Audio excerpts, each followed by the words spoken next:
Et à l'approche des élections, certains en profitent pour mettre la pression sur les politiques. Ce matin, Christian Poncelet, le président du Conseil général des Vosges, est venu à Robécourt pour donner le premier coup de pelle du chantier de réalisation de la route qui reliera la base de Damblin à l'échangeur autoroutier. C'est le lancement aussi de la construction de la base logistique de Damblin, un futur parc d'activités de 300 hectares.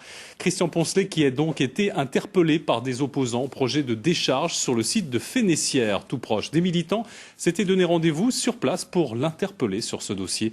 Une rencontre plutôt houleuse. Reportage de Julie Poirier et Éric Bertrand. C'est pas moi qui fais la discussion, c'est pas moi qui prends la décision, c'est le préfet qui prend la décision. Dites-moi, moi, il faut implanter quelque chose. Eh ben, dans les compétences.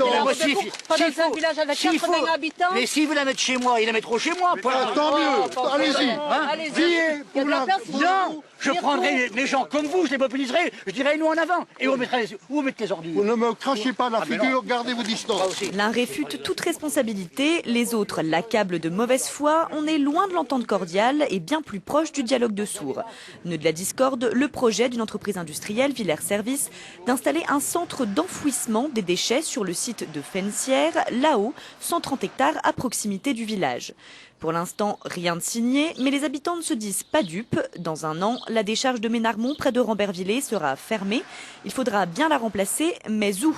Ni ici, ni ailleurs, mais autrement, répondent les habitants, qui craignent les conséquences néfastes sur l'environnement et la santé. Notre dossier est déposé donc en préfecture, instruit par les services de l'ADRIR, et puis on attend. Alors on sait aussi qu'il y a les échéances électorales qui doivent y être pour quelque chose et qui empêchent que les résultats des enquêtes aboutissent, et on ne sait toujours pas actuellement ce que le site de Robécourt va recevoir ou pas un centre d'enfouissement prochainement. Donc on est dans une situation d'attente qui plombe quand même l'avenir d'un village mais aussi d'une région. En pleine campagne municipale, l'avenir de la région et du département préoccupe forcément aussi le député UMP Jean-Jacques Gauthier.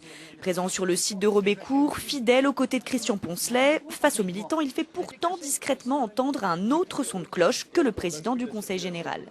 Aujourd'hui, je ne peux que répéter que je serai tout à fait hostile à tout projet qui induirait un risque sur les nappes phréatiques, sur notamment les gîtes, sur le gîte hydrominéral de l'Ouest vosgien. Pas de solution ni de réponse claire pour l'instant. Comme Robécourt, la commune d'Ecles est aussi menacée par ce projet.